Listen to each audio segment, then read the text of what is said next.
Invité de Matin Première, c'est Jean-Marc Nollet, le coprésident d'Écolo. Oui, Écolo qui n'est pas au top de sa forme dans les sondages. Le monde a changé, les manifestations pour le climat ont laissé la place à la crise sanitaire, énergétique, la guerre en Ukraine, Gaza. Que pèsent encore les Verts aujourd'hui? Sa participation à tous les niveaux de pouvoir semble avoir été compliquée.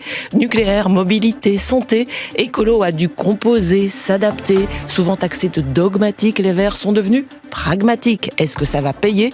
Vont-ils redresser la barre, limiter la casse? Quelles sont leurs ambitions?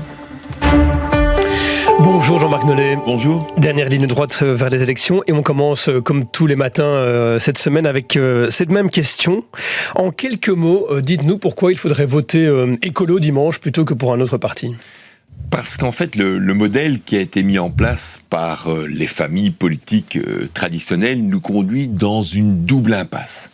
Une impasse écologique, la planète est en ébullition, la biodiversité est en extinction, les ressources sont épuisées, c'est l'impasse écologique. Mais à côté de ça, il y a aussi l'impasse sociale. De plus en plus de gens sont en difficulté, de plus en plus de gens décrochent. Et Écolo, le parti Écolo possède le seul projet de société qui permet de répondre simultanément aux deux impasses, l'impasse écologique et l'impasse sociale. Le Bureau fédéral du plan le dit. Le programme d'Écolo est le programme le plus redistributif, le plus solidaire, le plus juste, mais c'est aussi le seul, je dis bien le seul, qui est à la hauteur via ses propositions pour relever le défi climatique. Alors, le 9 juin, pour nous c'est très clair. L'enjeu du 9 juin, c'est un immense référendum entre ceux qui veulent choisir l'avenir et ceux qui choisissent l'austérité. Pour l'austérité, il y a des tonnes de partis qui sont à leur disposition. Pour l'avenir, il n'y a qu'un seul parti, c'est le vote Écolo. On va revenir sur votre programme et vos priorités. D'abord, j'ai quand même envie de vous demander comment allez-vous? Les sondages ne sont pas très bons, ni à Bruxelles, ni en Wallonie. Est-ce que vous êtes sanctionné pour votre participation au gouvernement avec un S? Alors, d'abord, ce ne sont pas les sondés qui décident, ce ne sont pas les sondés qui distribuent les cartes, c'est encore moins les instituts de sondage. On en voit ici débouler un tout nouveau sur la partie francophone du pays en tout cas. Ce sont les électeurs. C'est les électeurs, les électrices qui ont les cartes en main. Alors, d'accord, mais est-ce que ça vous inquiète, Jean-Marc? Alors, c'est vrai, je ne veux pas non plus tourner autour du pot, que ce dernier sondage n'est pas à la hauteur de nos attentes. Mais il n'entame en rien notre détermination. Ça fait 40 ans, vous savez, qu'on se bat pour un monde plus juste, pour une terre plus verte et pour les gens.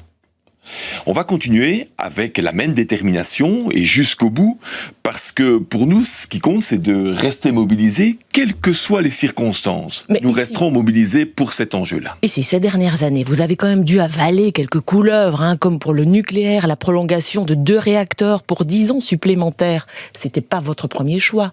Alors non, c'est vrai, c'est pas notre premier choix, mais c'était le deuxième. C'est-à-dire la seconde option qui était dans l'accord de gouvernement. Vous ne vouliez pas tout stopper? Vous étiez prêt à prolonger? L'accord de gouvernement prévoyait les 2 options. Vous savez, on sort de ce gouvernement avec 5 réacteurs qui vont être fermés. 5 sur 7, c'est quand même pas mal comme résultat. La mobilité, c'était compliqué aussi. Le plan Good Move à Bruxelles, quelle est votre position?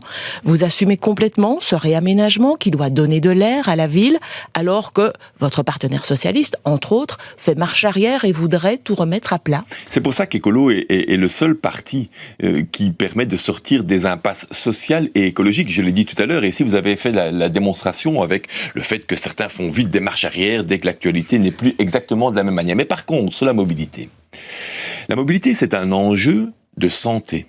C'est un enjeu de sécurité. Si vous regardez aujourd'hui les chiffres à Bruxelles, et si vous les comparez par rapport à il y a 10 ans, le nombre de morts a drastiquement diminué. Le nombre d'accidents également. Les enfants qui vivent dans nos villes, et particulièrement dans certains quartiers pauvres à Bruxelles, vont à l'école à pied. À Bruxelles, moins de la moitié des familles possèdent une voiture. Il y a plus de gens qui achètent un vélo aujourd'hui qu'une voiture. Mais ces enfants-là sont à la hauteur des pots d'échappement. Aujourd'hui, Bruxelles reste une ville trop polluée. Il faut pour ça avoir des quartiers qui soient apaisés. Donc vous assumez complètement. Donc on assume l'objectif, l'horizon vers lequel on veut aller. Bien entendu, il faut pouvoir prendre le temps du dialogue et réajuster des choses. C'est tout à fait normal. Rappelez-vous, Combien il y a 10 ou 15 ans, le piétonnier à Bruxelles était décrié. Aujourd'hui, toutes les Bruxellois sont heureuses d'avoir cet espace-là. Et rappelez-vous, alors pour les plus anciens qui nous écoutent, la Grand Place de Bruxelles, qui accueillait encore des voitures, c'était un parking à bagnoles. Ça remonte, hein. Ça remonte, mais aujourd'hui, tout le monde est content. Eh bien, je suis persuadé, monsieur Leroux, que dans 5 à 10 ans, tout le monde sera content aussi de cet apaisement de la ville. Nous voulons une ville apaisée, et ça passe aussi par offrir davantage de choix, de mobilité collective. Donc, vous assumez, vous allez peut-être un peu adapter. Mais bien entendu, et écoutez aussi, parce que la force des écologistes, c'est évidemment d'avoir des propositions, mais c'est aussi une capacité d'écoute des citoyens. Justement, à propos d'écoute, sur le rail, même avec un ministre de la SNCB écolo, les critiques sont quand même vives. Trop de trains en retard, supprimés, trop de problèmes techniques et 41 guichets fermés. Ah oui, alors là, c'est assez intéressant parce qu'effectivement, l'héritage, quand Georges Gilles Quinet est arrivé en place, l'héritage était lourd. Très, très lourd. On a dû travailler... Redresser la barre en 5 ans. On a dû travailler en 3 temps. Le premier temps, c'était de remettre le train sur les rails, si vous me permettez l'expression. On était tellement loin qu'il a fallu d'abord simplement remettre les choses en place. Ce temps-là est réalisé. Le deuxième temps, c'était le temps de l'investissement. Jamais, je dis bien jamais, aucun gouvernement n'aura décidé d'autant investir pour les 10 ans qui viennent. 44 milliards d'euros, 10% de plus que ce qui était prévu dans une période difficile budgétairement. Et ça ne se voit pas sur le terrain. Alors ça, c'est tout à fait vrai. Et c'est à ça que j'allais arriver. Il faut un certain temps pour que ces investissements se traduisent en ponctualité. Par contre, des trains supplémentaires, il y en a déjà 2000 par semaine. Mais on veut encore augmenter la cadence. Et après avoir réussi cet investissement, vient le troisième temps. Celui qu'on a déjà pu réussir au TEC, en Wallonie, à la STIB, à Bruxelles, augmenter l'accessibilité, rendre le transport en commun moins cher, le rendre gratuit, par exemple, pour les jeunes, pour les personnes de plus de 65 ans, pour les personnes qui ont un statut de BIM. C'est déjà le cas dans les TEC et vous le voulez aussi c'est une réussite, c'est une victoire de Philippe Henry en Wallonie, de Elke van den Brand à Bruxelles, et les jeunes en sont très satisfaits. Nous n'avons pas pu le faire déjà à la SNCB parce qu'il fallait d'abord investir. Aujourd'hui, l'investissement, il est garanti. Les contrats de gestion sont signés. Demain, nous pouvons nous attaquer à cette plus grande accessibilité. Alors, c'est pas fini par rapport au bilan en Wallonie. Le dossier PFAS n'a pas aidé votre ministre écolo, Céline Tellier? Alors, elle n'a pas été aidée par ses partenaires, et principalement le MR et les engagés dans l'opposition. Et c'est tout à fait logique, en fait. Notre projet de société vise à interdire ces substances nocives, ces substances dangereuses pour la santé, à la source. Mais quand vous dites ça, vous avez en face de vous des partis conservateurs au Parlement européen, dans les groupes dans lesquels se situent les libéraux, dans lesquels se situent les engagés du CDH. Mais Céline Tellier n'aurait pas dû gérer autrement ce dossier, intervenir plus rapidement? C'est aussi un dossier qui a commencé en 2017, à l'époque où Carlo Di Antonio était ministre CDH. Mais ce qui est clair, c'est que, à nouveau, ce qui va compter, c'est la détermination de trouver la source et d'agir à la source. Parce qu'on pourra toujours demander qu'en bout de course, dans le robinet, il n'y ait pas de pollution. Si on n'interdit pas ce que écolo veut, à savoir l'interdiction à la source, si on n'arrive pas jusqu'à la source, on ne résoudra aucun des problèmes environnementaux. Mais donc pour vous, Céline Tellier, elle a bien géré? Elle a géré au mieux de ce qui était possible en fonction des informations qui sont venues dans les années 2020, alors que c'est un problème qui est arrivé en 2017. Alors, ceci dit, toutes ces séquences vous pénalisent aujourd'hui, ou est-ce que c'est la malédiction des années en 4? Chaque fois que vous êtes au pouvoir, vous payez la note. Alors moi, je pense qu'il y a 2 explications, mais je le redis, c'est dimanche que ça se joue. On n'est pas encore là en train de commenter des résultats. On est en train de centrer les enjeux aujourd'hui. Il y a 2 choses. Un, l'enjeu écologique et climatique est beaucoup trop éclipsé dans la campagne, mais aussi dans les médias. Regardez les scientifiques ce matin qui disent il faut qu'on soit davantage conscient des risques et des enjeux. C'est la première raison. Et la deuxième raison, il faut bien constater que partout en Europe, en fait, des forces conservatrices, on a dû faire face à une offensive conservatrice qui s'attaque aux écologistes, qui s'attaque aux militants écologistes, qui s'attaque aux mandataires écologistes, mais qui s'attaque aussi aux propositions écologistes. On est au cœur de l'enjeu. Et c'est pour ça que je dis que c'est un référendum dimanche, en fait, entre ceux qui veulent sauver la planète et ceux qui veulent l'austérité et revenir en arrière. Mais ici, vous étiez au gouvernement. Est-ce que vous n'auriez pas pu mettre déjà ou remettre ce climat au premier plan ? C'est pas comme si vous étiez dans l'opposition. Vous venez de le dire, on l'a fait par les mesures qu'on a pu prendre en mobilité, on l'a fait par les mesures qu'on a pu prendre en énergie renouvelable, tripler l'éolien offshore, mais il faut bien savoir que c'est le poids que les électeurs donnent au parti qui sera déterminant pour voir si on pourra accélérer, pour voir si on pourra amplifier cette nécessaire transition. Et je le redis, c'est un enjeu de santé. C'est un enjeu de sécurité. En fait, le climat, c'est un enjeu de sécurité nationale aujourd'hui. Regardez les inondations, regardez le risque, regardez aussi pour nos agriculteurs.